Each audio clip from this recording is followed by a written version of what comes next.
Andre Washington was 36 years old, and until that Wednesday afternoon, he believed he was flying home to the woman he was going to spend his life with.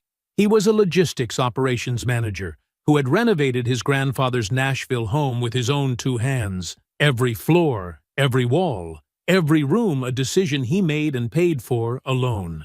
His fiancée Priya had his ring on her finger, access to his savings account, and a key to a house that held 3 generations of his family's legacy.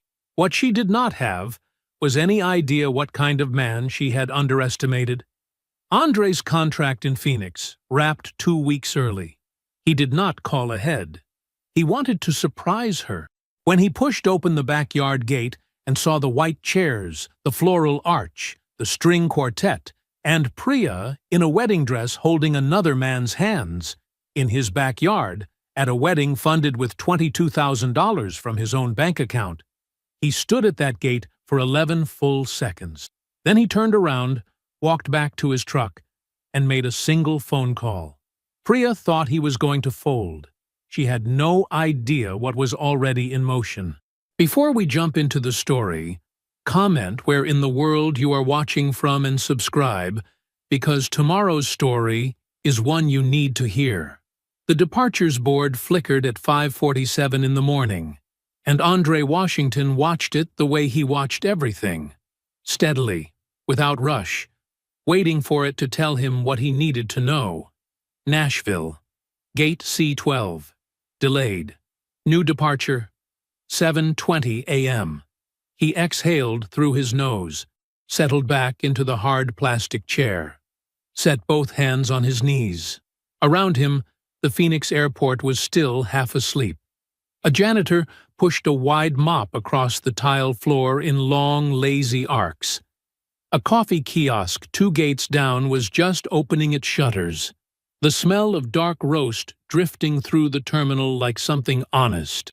A young soldier in uniform slept across 3 chairs with his hat over his face, his duffel bag tucked under his boots like he'd done it 100 times. Andre watched all of it. He noticed things. He always had. It was the same skill that made him good at his job, the ability to see a whole system at once, to spot the part that didn't belong, the number that didn't add up, the sequence that was off by a step. He'd built his career on that skill. Started with nothing but a community college enrollment form and a full-time warehouse job. Took night classes for 4 years while other men his age were sleeping, and clawed his way into a logistics operations role that now paid him more than anyone in his family had ever made. Not that he talked about that. That wasn't his style. His 2 duffel bags sat at his feet, packed tight and neat the way he packed everything. 2 months in Phoenix, an infrastructure contract for a regional distribution company that had been hemorrhaging money because nobody understood their own supply chain. Andre had understood it inside of a week. His team had the whole thing restructured and running clean in 6 weeks flat, 2 full weeks ahead of the projected timeline. The client had shaken his hand 4 times. His regional director had called him before he even got to the rental car lot. "Andre, I don't know how you do it." "Same way every time," he'd said. "Start at the beginning. Don't skip steps." He reached down and unzipped the front pocket of his bag, pulling out his phone. 6:01 a.m. He scrolled to Priya's name and pressed call. It rang 4 times. Then her voicemail, her voice warm and practiced, the kind of warmth that felt like a whole room opening up. "Hey, you've reached Priya.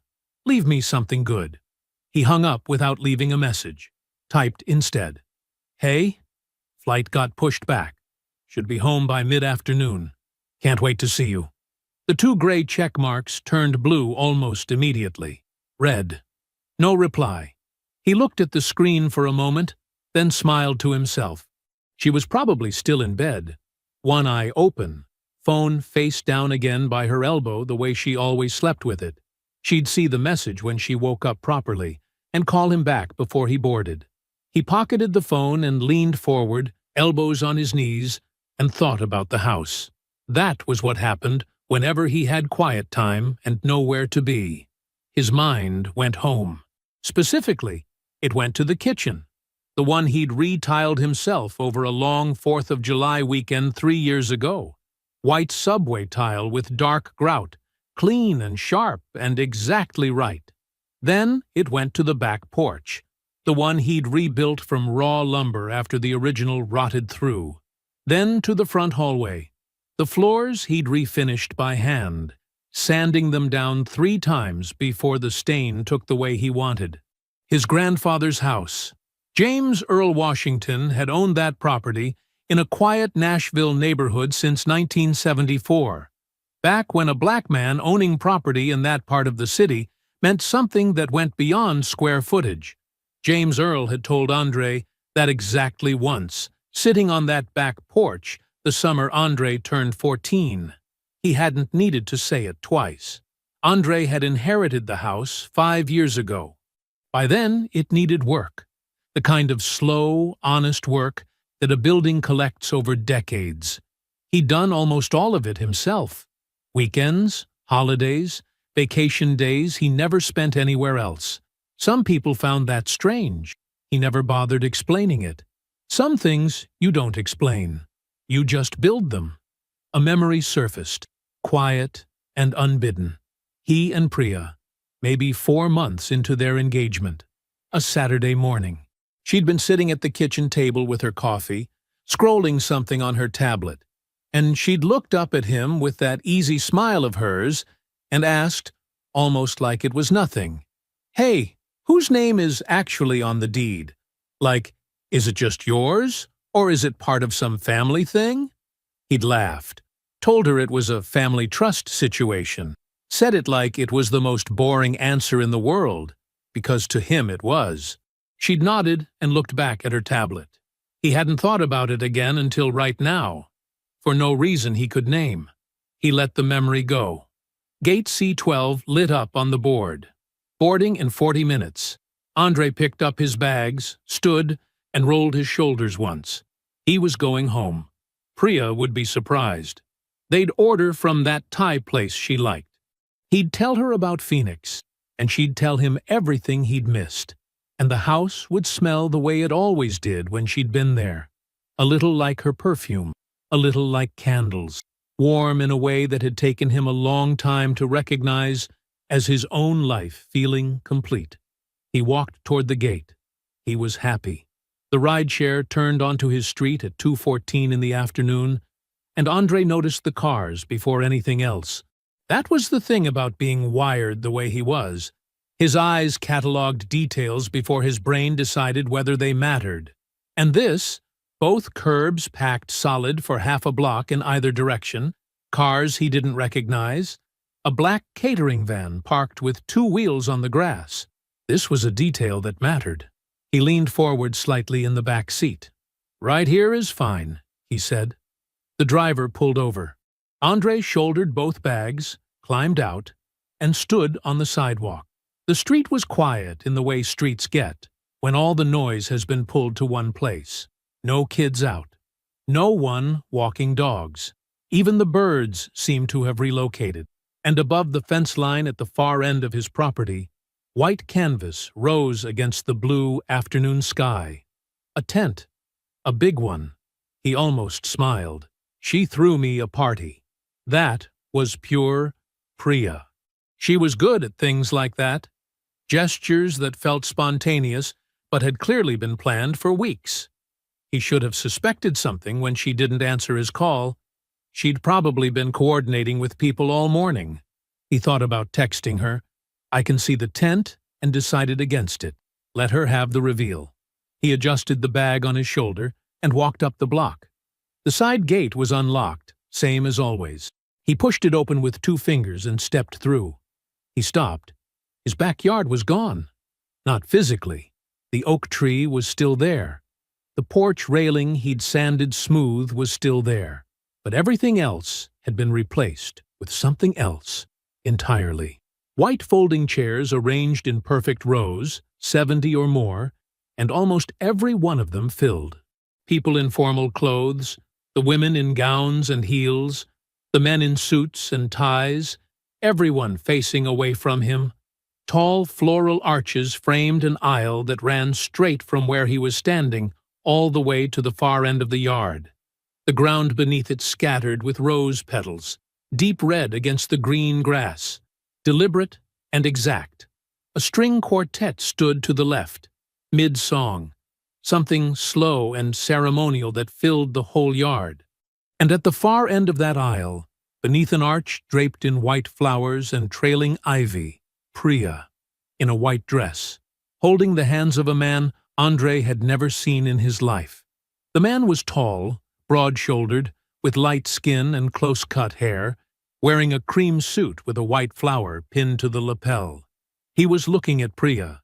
Priya was looking at him. They were leaning toward each other the way people lean when they are saying something true, and an officiant in a gray suit stood between them with an open book, speaking words that floated across the yard without reaching Andrei's ears, because the only thing his ears seemed to work for right now was the sound of his own blood. He counted later. 11 seconds. He stood at that gate for 11 full seconds, and he did not move a single inch. He watched the officiant's mouth move.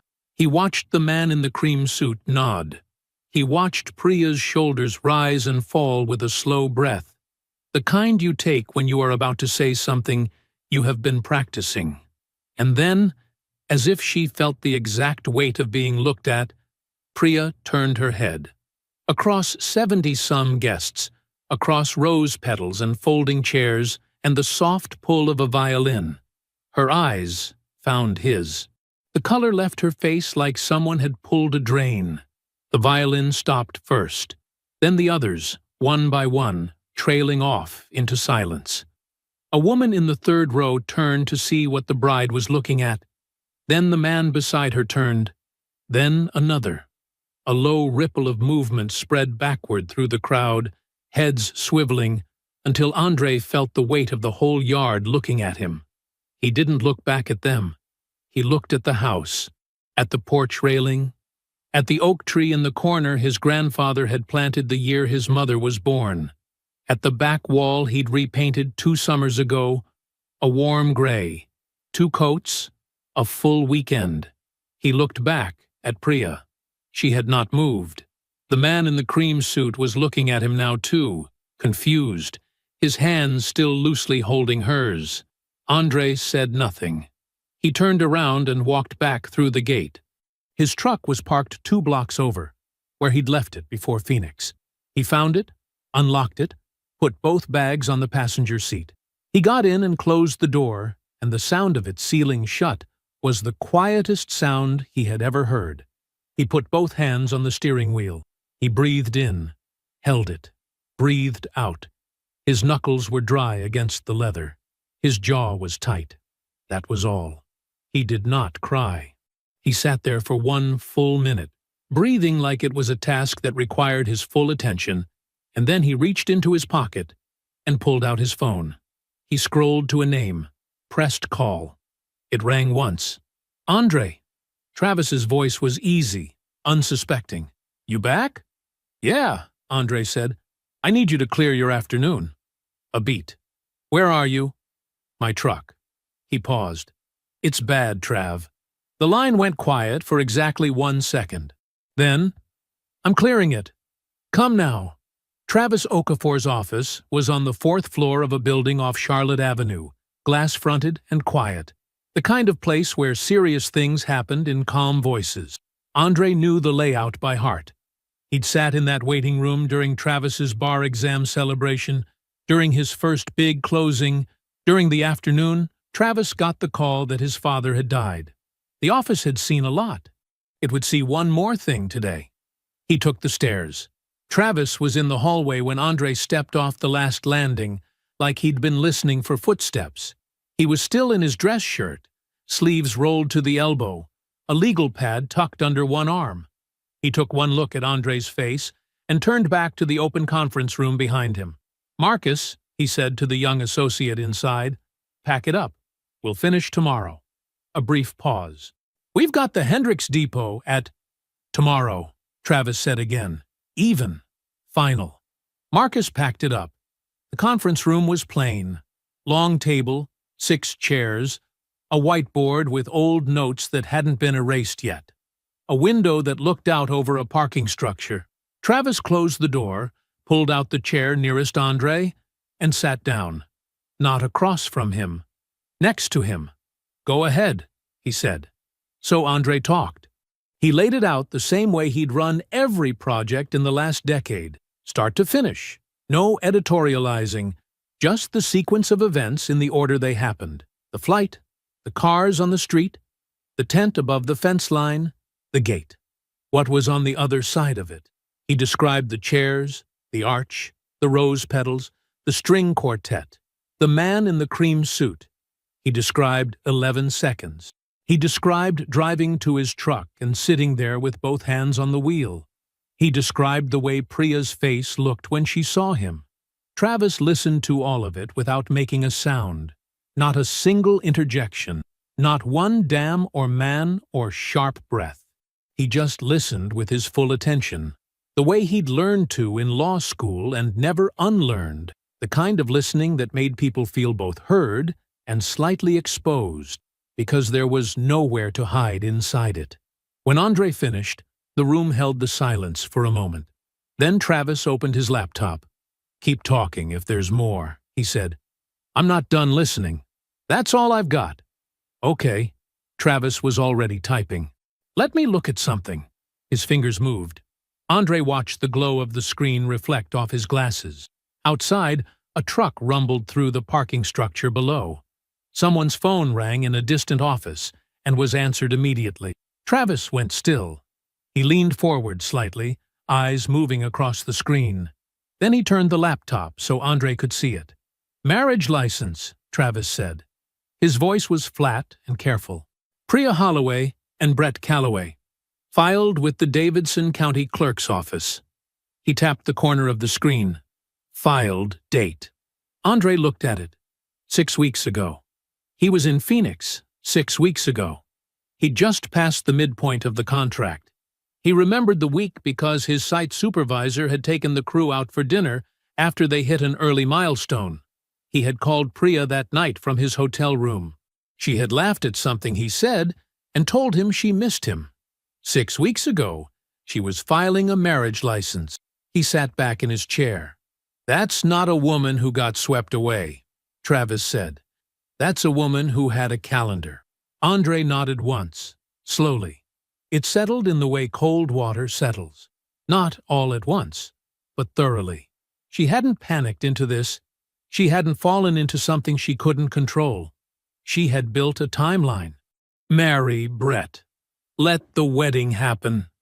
Then come back to Andre with the ring still on her finger and the facts laid out in front of him, and apply just enough pressure, maybe some tears, maybe a lawyer, maybe both, and expect him to clear out of a house he had inherited, renovated, and paid taxes on for 6 years. She had expected him to fold. The thought sat in his chest like a weight that had a specific shape. Andre. Travis was watching him carefully. Whose name is on the deed? And how is it held? Andre looked at him. That, he said, is the right question. We need to find out exactly what kind of ownership it is. Title structure matters here. Everything matters. Andre was quiet for a moment. Then he took his phone off the table. He scrolled to a contact and pressed call. It rang twice.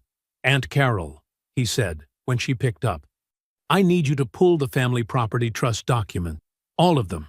Tonight, if you can. A pause on her end. Then, in the precise and unhurried voice of a woman who had spent 30 years handling documents that determined people's fates.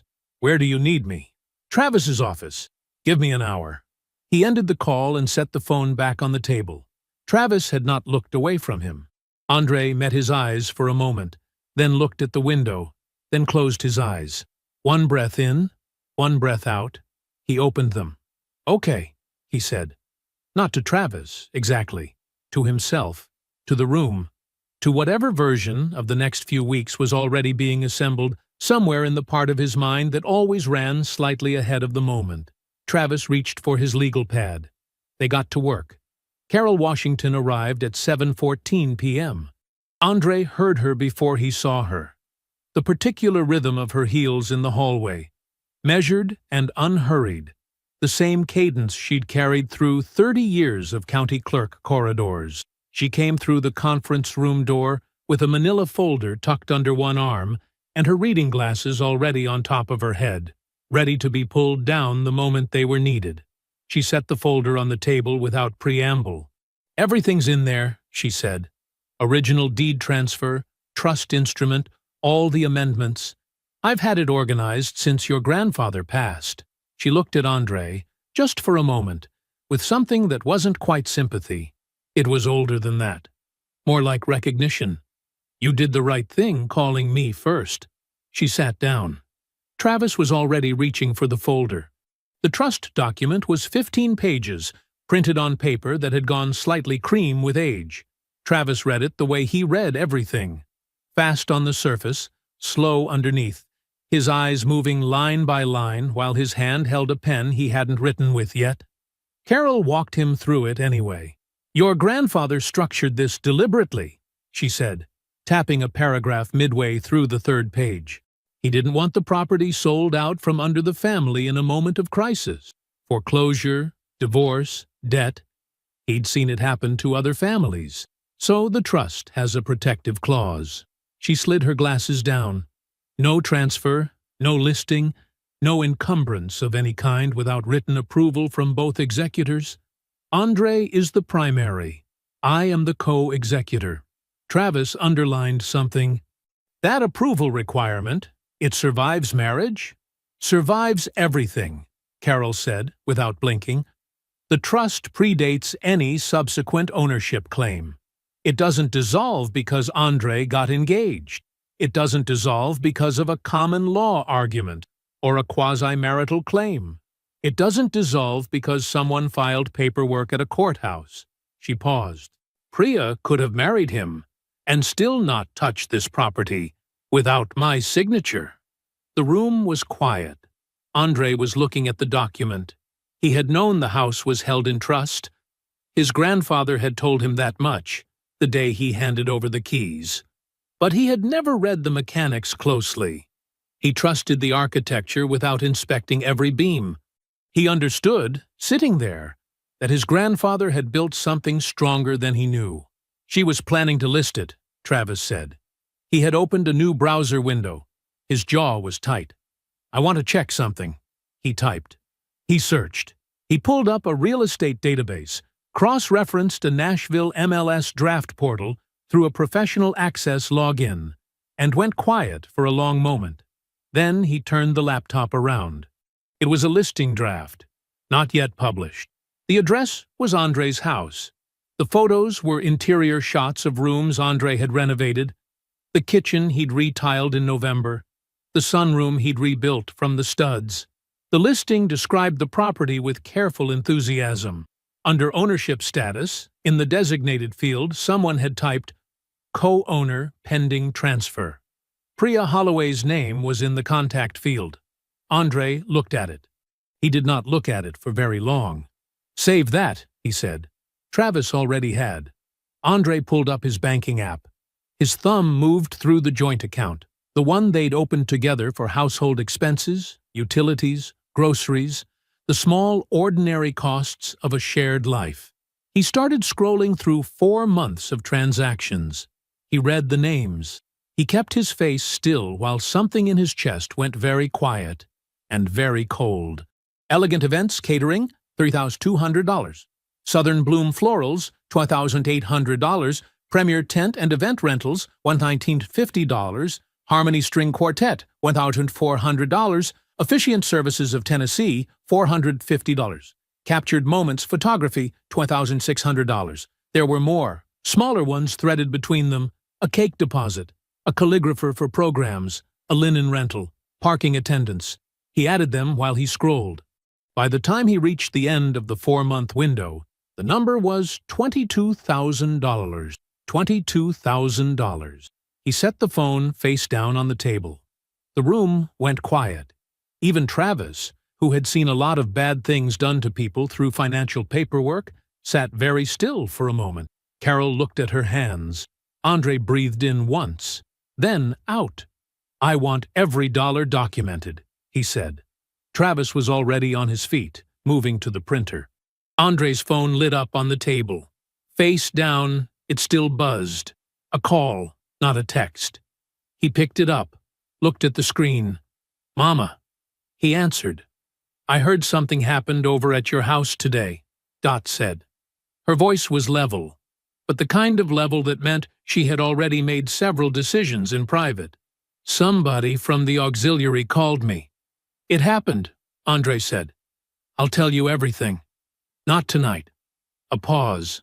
He could hear her breathing, steady and deliberate. "Andre," she said his name like it meant something specific. "What do you need from me?" "Not yet, Mama," he said. "But soon." "Okay." Another pause. "You eating?" "I'm fine."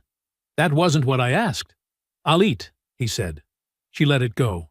They said goodbye, and he set the phone back down. Travis set a warm stack of printed pages in front of him, without comment. He checked into a hotel on West End at 9:40 that night. Not because he had to, because he chose to. He paid for 3 nights in cash at the front desk, put his bag down inside the room, and sat on the edge of the bed. The walls were beige. The lamp on the nightstand was the same lamp that was in every hotel room in every city he'd ever worked in. Outside, Nashville moved through its evening without knowing anything about what he knew. He sat there and stared at the wall, and he began, quietly and methodically, to build what came next. 2 days passed. Andre kept to his routine the way he always did, not because it came easy, but because routine was armor. He was up by 6 each morning. Coffee from the lobby machine. Laptop open by 6:30. He answered emails, reviewed logistics reports from his team, and handled a scheduling issue on a Denver contract without missing a beat. His manager didn't know anything was wrong. Nobody at work did. That was deliberate. Every afternoon he drove to Travis's office. They spread documents across the conference table and went through everything line by line. Travis had retained the forensic accountant, a woman named Greta Mbiki, who had already begun cross-referencing the bank records against vendor invoices. The picture she was building was thorough, damning, the kind of clean that held up in court. Andre worked. He ate when he remembered to. He slept in 4-hour stretches. On the 3rd morning, he came down to the lobby to get coffee and found Priya standing near the front desk. She had dressed for this. That was the first thing he noticed, the careful selection of it. A soft green blouse, her hair down, just enough makeup to look like she wasn't wearing any. She looked like someone who wanted to seem like she hadn't tried, and had tried very hard to achieve that. She saw him, and her face opened into something that was almost relief. Andre. She said his name the way she used to, warm, like it belonged to her. He looked at her for a moment. Then he said, "There's a sitting area by the window." They sat across from each other in 2 chairs near the lobby's east windows. The morning light came in flat and gray. A business traveler rolled a suitcase past them without looking up. Priya started talking. She had clearly rehearsed it. The words came out too smoothly, in too clean a sequence, like someone performing a speech they had practiced in the mirror. She told him that what happened, the wedding, the backyard, all of it, had not been planned the way it looked. That feelings were complicated, that Brett had been a part of her life for a long time, and that she had struggled with it privately, alone, without wanting to hurt anyone. "I never wanted to hurt you," she said. Her eyes were steady. "I want you to know that." Andre nodded once. Slowly, she moved forward. She said he was a good man, a great man, but that he had always been a little distant, hadn't he? A little unreachable. That she had felt lonely sometimes, even when they were in the same room. That she didn't blame him. It was just who he was. Andre said nothing. He let her finish. She folded her hands in her lap and got to the part she had really come to say. She and Brett were committed now, she told him. It was real. And given that, Given the situation, she thought it would make the most sense for everyone if Andre found somewhere comfortable to land.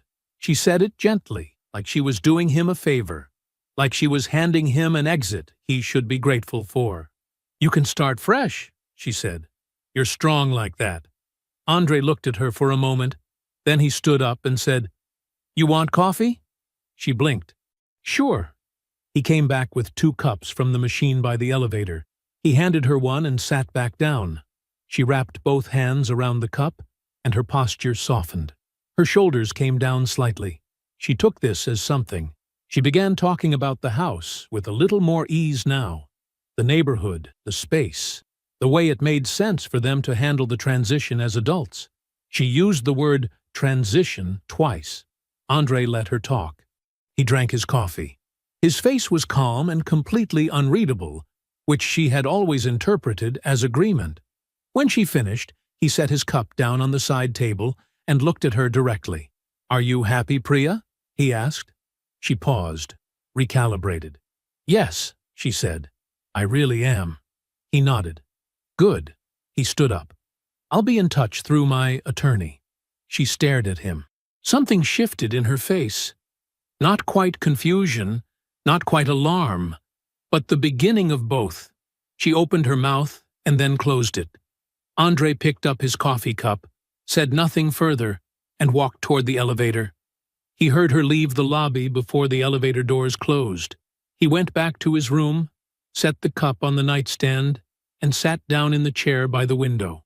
He waited 30 seconds, enough time, then called Travis. "She was just here," he said. "She thinks I'm going to fold." Travis didn't miss a beat. "Good," he said. "Let her."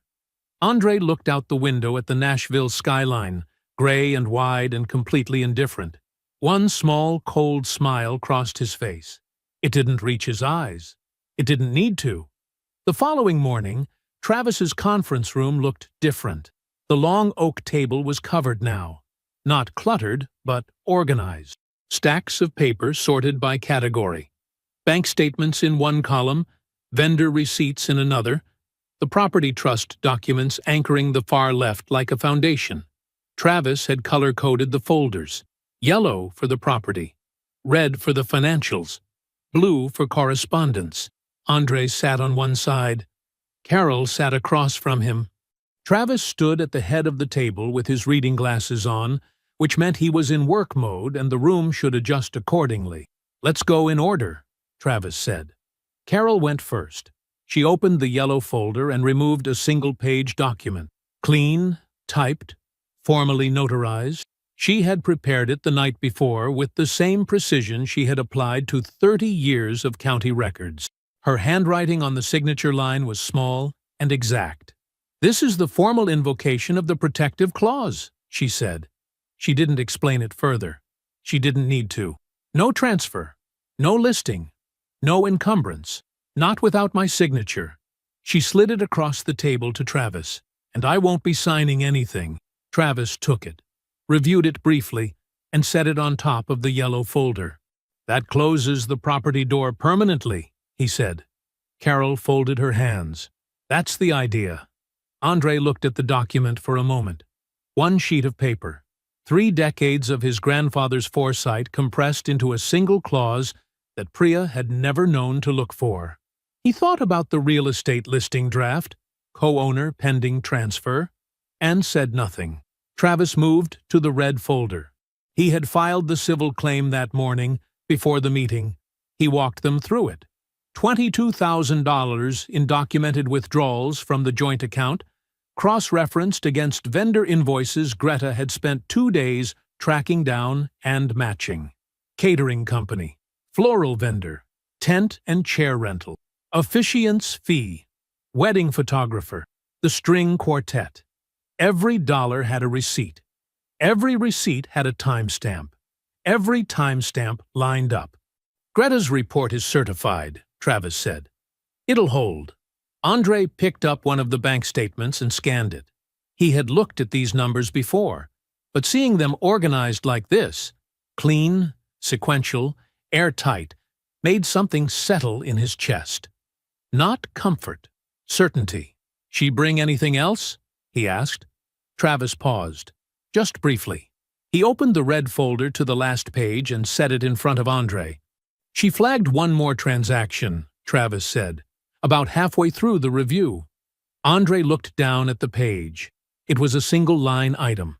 A payment of $4,800, processed 8 months ago. The recipient, a venue called Whitmore Estate Events. The memo field read, "Initial deposit, reservation hold." Andre read it again, then a third time. 8 months ago. He had bought Priya's engagement ring 7 months ago. He knew the exact date because he had saved for it for 6 months, researched it for 2, and picked it up on a Thursday afternoon and driven straight home with it sitting in his coat pocket, barely breathing. She had paid a deposit on a wedding venue before he bought the ring. She had been planning her exit before she said yes. He closed the folder, set both hands flat on top of it. The room was very quiet. "How long?" he said. "Was she never mine?" Nobody answered. Carol looked at her hands. Travis looked at Andre. The silence sat between all three of them like something solid. After a moment, Travis reached over and moved the folder aside, gently but deliberately, the way you move something out of someone's reach before they can do something with it. "Last piece," he said. Andre looked up. "Priya's mother," Travis said. "Ruth Holloway." Andre nodded. He had already been thinking about this. He had thought about a dozen ways to handle what came next. A public statement, a direct confrontation, a message through Brett's people, and he had dismissed all of them. Too loud, too easy for Priya to reframe, too much room for her to get ahead of the story. But Ruth Holloway was different. Ruth was a retired nurse, a churchwoman. She had deep roots in the community, the kind of woman people called when something important happened, not when something dramatic happened. If Priya's image was a building, Ruth was one of the load-bearing walls. She didn't know what her daughter had done. Not the marriage license, not the money, not the venue deposit paid before the engagement ring. She was going to. "I need my mother to reach out to her," Andre said. "Set up a face-to-face meeting. Nothing confrontational, just a conversation." Travis didn't question it. He had learned, across 30-plus years of friendship, that Andre's instincts about sequencing were rarely wrong. Andre called Dot on the way to his car. He gave her the short version. Ruth Holloway, a meeting. Soon. Dot didn't ask for details. She said, "I'll call her tonight." She did. Ruth Holloway picked up on the second ring. She listened to Dot's request. "A meeting, just a conversation," she said, and agreed without hesitation, her voice warm and unsuspecting. She assumed it was about reconciliation. She had no reason to think otherwise. That evening, Andre returned to his hotel room, set his shoes by the door, and was asleep before 10 o'clock. The first real sleep he'd had in days. The house was quiet when he arrived. Andre sat in his truck for a moment first, engine off, looking at the front of it. The porch light was still on from whenever Priya had last left. The gutters he had resealed 2 winters ago caught the morning sun at the right angle and threw a thin strip of light across the walkway. The flower beds along the foundation were overgrown. She had never watered them. He got out of the truck. His key still worked. Of course it did. It was his house. He started in the kitchen. It was the first room he had finished, back when the house was still more project than home. He had spent 3 weekends pulling up the old linoleum, brittle, yellowed at the edges, curling away from the corners like something trying to escape. Underneath it, the original subfloor, rough and splintered but solid. He had laid the new tile himself, a warm cream porcelain with thin gray grout lines, straight and even. He had measured twice before he set a single piece.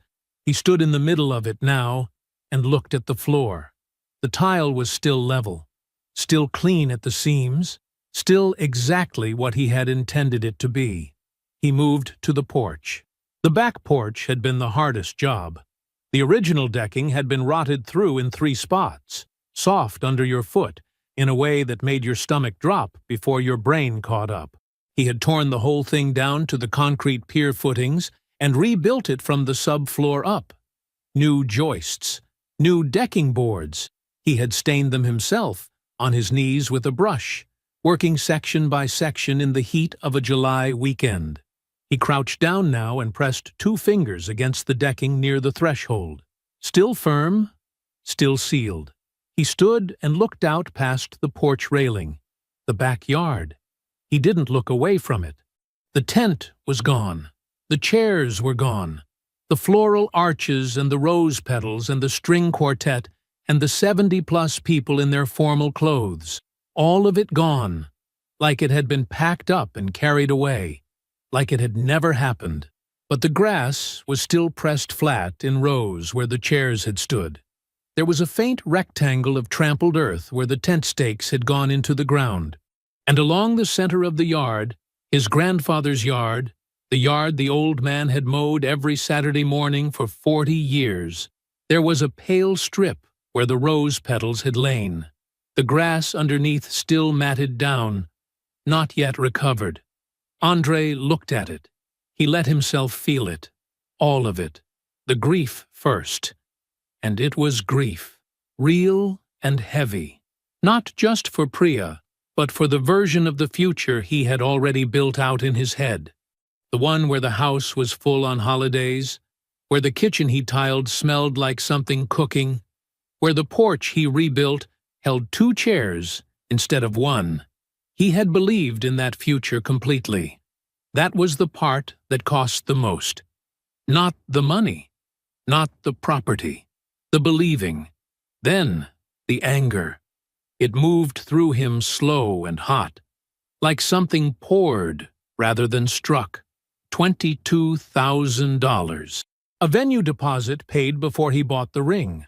A marriage license filed while he was in Phoenix, thinking he was building something with her. She had sat across from him at this table, his table, and looked him in the eye and performed a woman in love, and she had been running a schedule the entire time. He stood with all of it for a long moment. Then he set it down, not forgetting, not forgiving, just setting it where it belonged, in the folder, with the bank statements and the trust documents and the certified receipts, evidence, not weight he was taking with him. He breathed out slowly through his nose. He heard the front door behind him. Dot's key in the lock. She came in carrying a foil-covered dish, something baked by the smell of it, and set it on the kitchen counter without fanfare. She looked at him standing at the back window and did not say anything about his face. She sat down at the kitchen table. He sat across from her. She pulled the foil back on the dish. He didn't look at it. "You should eat," she said. "I know." He didn't. For a moment, neither of them spoke. Dot looked around the kitchen slowly, at the tile floor, at the cabinets he had refinished, at the window trim he had stripped and repainted twice before the color was right. "Your grandfather built something real," she said. Her voice was even and dry, the way it always was when she meant something completely. "You built on top of it. That's in your blood." She looked at him. "She can't take that." "Nobody can take that." André looked at the table. He nodded once. Then he said, "I'm ready. Can you confirm the meeting with Ruth for this afternoon?" Dot picked up her phone. André turned back to the kitchen window. Outside, the flattened grass caught the midday light. The yard was still. His hands rested at his sides, loose and open. He was carrying nothing he didn't intend to use. Ruth Holloway's house was the kind of clean that took real effort, not the surface clean of someone expecting company. The deep kind, the kind that came from decades of habit. The baseboards were white. The curtains were pressed. The coffee table held a small ceramic vase with 3 yellow flowers in it, and beside the vase, a coaster already set out for each of them. She had made tea. André noticed all of it when he walked in. He noticed the framed scripture on the wall above the television. The family photos arranged in a careful arc on the side table. Priya at maybe 10 years old in a church dress. Priya at graduation. A Christmas picture with Ruth in the center, looking proud and certain. He noticed the way Ruth carried herself when she walked them to the sofa.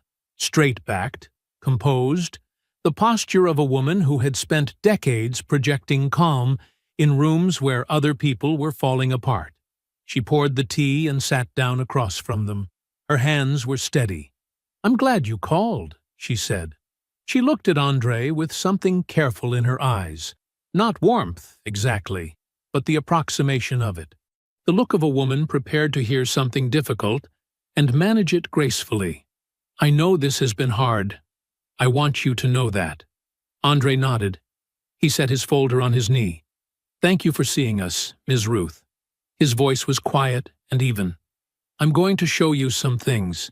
I'd ask that you let me get through all of it before you say anything." Something shifted in her face. Just slightly. She set her teacup down. "All right," she said. He opened the folder. He started with the marriage license. He placed it on the coffee table and turned it so she could read it clearly. Priya Holloway, Brett Calloway. Filed 6 weeks ago. Ruth looked at it for a long time. She didn't touch it. Her expression didn't break. It changed, the way ice changes when the temperature drops 1 more degree. Something in it went very still. Then the bank statements. He laid them out one by one, each page paper-clipped to its corresponding vendor receipt. He had organized it the way he organized everything. Clean, sequential, nothing out of place. He pointed to each withdrawal as he named it. The catering company, the florist, the tent rental, the officiant's fee, the photographer, the string quartet. $22,000. 4 months of withdrawals from a joint account funded largely by his income, spent on a wedding to another man. Ruth's jaw tightened. She said nothing. He placed the next page down. "This one is from 8 months ago," he said. He kept his voice the same as it had been from the beginning. No harder, no softer, just precise. A venue deposit, $4,800, from the same account.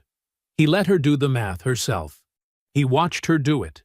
8 months ago, before the engagement ring, before the proposal, before she would have told Ruth about any of it. Ruth Holloway looked at that page for a very long time. He gave her the real estate listing draft next, Priya's name in the co-owner field, the address of his grandfather's house. He placed the trust documents beside it, Carol's protective clause, the co-executor designation, the formal notice Travis had already filed. Every door Priya had tried to open, already sealed. When he finished, he folded his hands on top of the folder and waited. The room was very quiet. The clock above the television moved. One of Ruth's yellow flowers had dropped a petal onto the table, and it lay there between the documents like something that had given up. Ruth Holloway sat perfectly still. Then she said, "Does Brett's family know?" "Not yet," Andrei said. "That's Priya's problem to solve." Ruth nodded once. She looked at the documents still spread across her coffee table. She did not look at Dot. She did not look back at Andrei. He gathered the papers carefully and returned them to the folder. He stood. Dot stood beside him. "Thank you for your time, Ms. Ruth," he said. "I mean that." Ruth didn't stand to walk them out.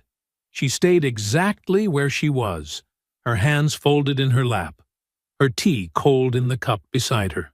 Outside, the afternoon air was warm and still. Andrei and Dot walked to the truck. He held the door for her out of habit. He started the engine. He pulled out of the neighborhood and drove. Dot said nothing. She looked out the passenger window. Her hands were in her lap.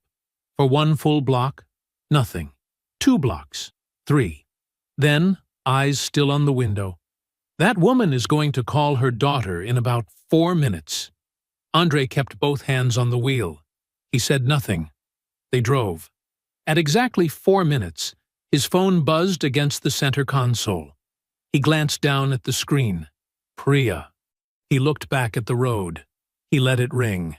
He let it go to voicemail. He and Dot drove in silence. Priya called 11 times over 3 days. Andre let everyone go to voicemail. He didn't delete them. He didn't listen to them either. They sat in his phone like evidence, which, technically, they were. Travis scheduled the meeting for Thursday morning, 9 o'clock. A conference room on the 14th floor of his firm's building downtown. Floor-to-ceiling windows, a long oak table, water glasses already set out when Andre arrived. Travis was standing at the window in a charcoal suit, reviewing a document. He looked up when Andre walked in. "Ready?" Travis said. "Been ready," Andre said. They didn't say anything else. They didn't need to. Priya arrived 8 minutes late with her attorney, a man named Gerald Pitts, broad-shouldered and soft-eyed, the kind of lawyer who was good at closings and bad at fights. He had a leather portfolio under one arm and the look of someone who had been called in a hurry and had been reviewing the case in the car. He introduced himself to Travis with a handshake that was slightly too firm. Priya sat down without looking at Andre directly. She was dressed carefully. Neutral colors, understated jewelry, the visual language of someone who wanted to appear reasonable. Her hands were folded on the table. Her expression said, "I'm open to dialogue." Andre sat across from her and said nothing. Travis opened his binder. It took 41 minutes. Not because the case was complicated, because Gerald Pitts tried 4 different angles and Travis closed every one of them like rooms with locks already changed. Pitts suggested the joint account withdrawals were shared household expenses, a standard argument that collapsed immediately when Travis placed Greta Mbecki's certified forensic report on the table. 19 pages. Every withdrawal cross-referenced to a vendor receipt with a date and a description, floral arrangements, wedding ceremony, string quartet, 4-hour engagement, catering deposit, event, 70-plus guests. There was no interpretation required. The numbers said exactly what they were. Pitts tried a second angle, that Priya had a reasonable expectation of shared property rights given the length of the relationship and the engagement. Travis slid the trust documents across the table without comment. Carol's co-executor designation, the protective clause in plain language, the formal notice, already filed and recorded. The property had never been accessible to Priya. Not legally, not ever. Pitts looked at the documents for a moment, then looked at Priya. Priya looked at the table. Travis placed the engagement ring demand letter in front of Pitts next. Appraised value, $6,400. He had attached the appraisal certificate to the back. Pitts said, "I'll need to discuss." "You can discuss it now," Travis said. "We're all here." Gerald Pitts closed his portfolio. He leaned back in his chair with the quiet exhaustion of a man who understood, fully and finally, that he had walked into something that had already been decided. Then Andre spoke. He didn't look at Pitts. He looked at Priya. She felt it and raised her eyes slowly, the way someone looks up when they hear a sound they can't immediately place. Andre's voice was calm, not the forced calm of someone suppressing something, the real kind, the kind that comes from the other side of something, the kind that has already done its grieving. "I'm not going to take long," he said. "I just want to say one thing." Pitts started to interject. Travis put a single hand flat on the table. Pitts went quiet. Andre kept his eyes on Priya. "You had a real life," he said. "A real house. A real man who would have given you everything he had. And you looked at all of that." He paused, just a beat, not for drama, but for accuracy. "And you decided it was a stepping stone." Priya's jaw tightened. She didn't speak. "You planned a wedding to someone else before you said yes to my ring," he said. "You paid for it with my money. You stood in my grandfather's backyard and made promises to another man. In front of people eating food I paid for."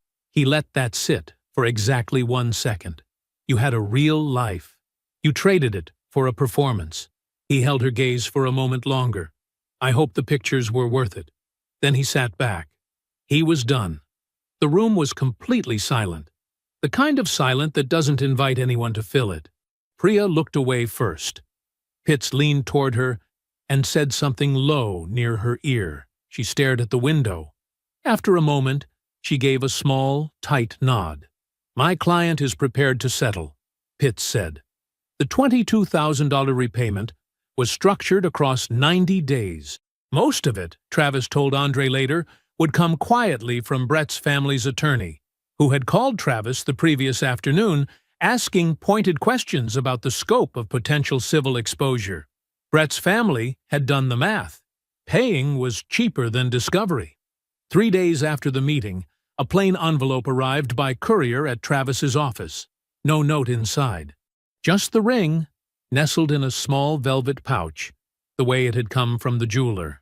Andre held it for a moment, turned it once in his hand. Then he set it on the corner of Travis's desk. "Handle the sale," he said. Travis nodded. Andre picked up his keys and walked out of the office. He took the elevator down to the lobby, pushed through the front doors, and stepped out into the afternoon sun. He drove across town. He pulled into the driveway of his house, cut the engine, and sat for just a second. Then he got out. He walked up the front steps. He unlocked the door and went inside. 6 months later, Andre Washington was repainting his kitchen on a Saturday morning, and the house smelled like fresh paint and coffee. He had taped off the trim the night before, careful strips of blue painter's tape along every edge, the way his grandfather had taught him. "Preparation is the work," the old man used to say. "The brush is just the last part." Andre had never forgotten that. He didn't think he was capable of forgetting it. He dipped the roller, pressed it to the wall, and pulled it smooth. Priya and Brett were gone within 6 weeks of the settlement. Brett's family had insisted, quietly, the way people with old money handle embarrassment, which is to say, without ever naming it directly. They simply made it clear that Nashville had become inconvenient. Priya and Brett relocated to Atlanta. The marriage lasted 8 months. Andre heard this through Travis, who heard it through the kind of professional network that notices when opposing counsel goes silent. He didn't feel much when he heard it. Less than he expected.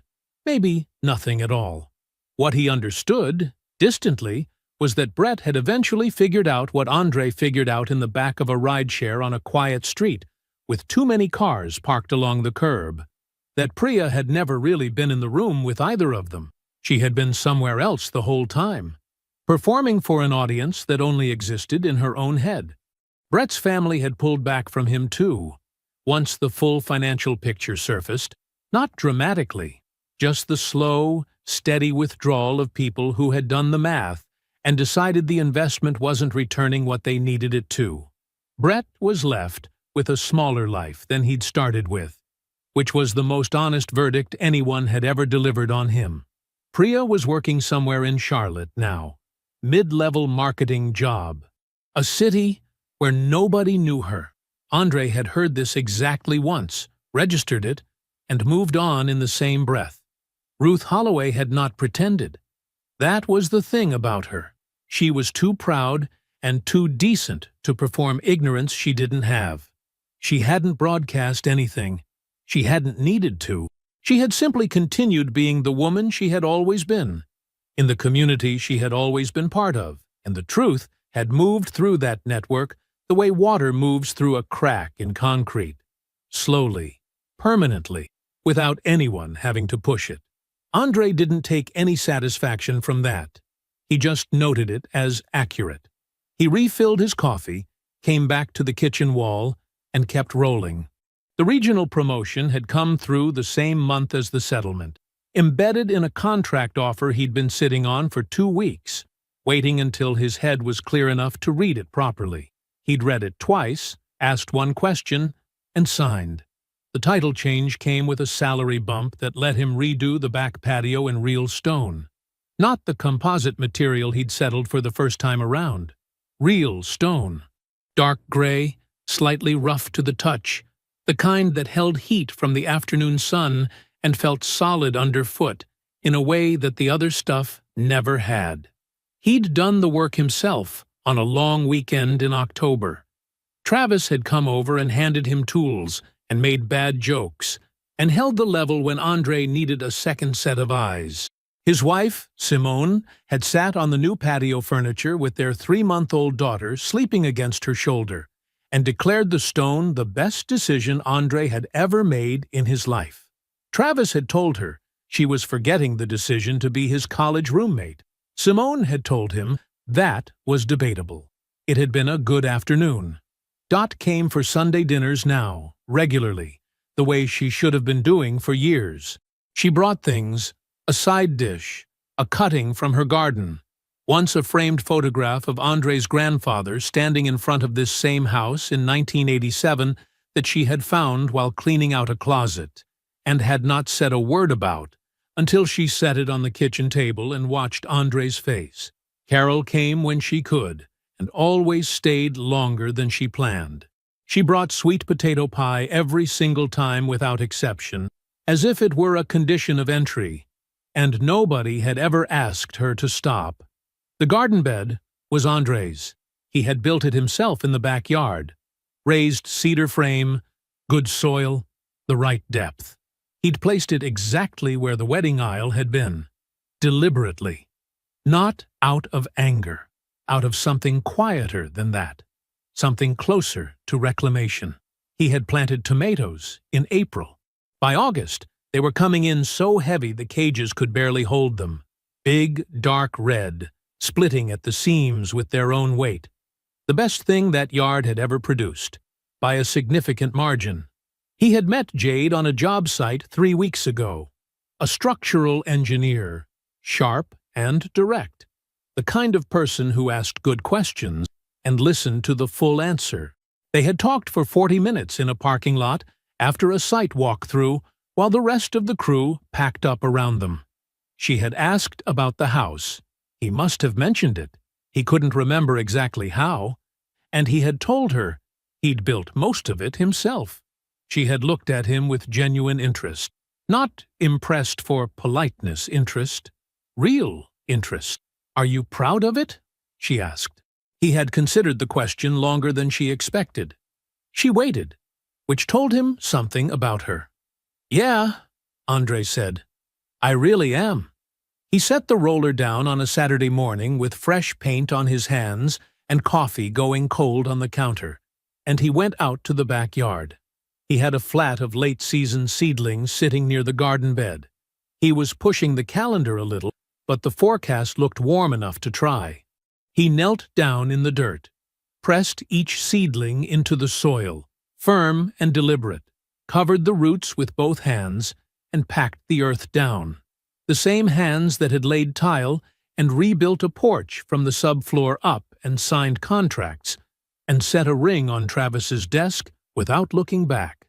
The same hands that had built everything worth keeping. I hope you enjoyed that one. Be sure to like the video and subscribe so you don't miss the next story. I've picked out 2 more for you that I think you'll really like.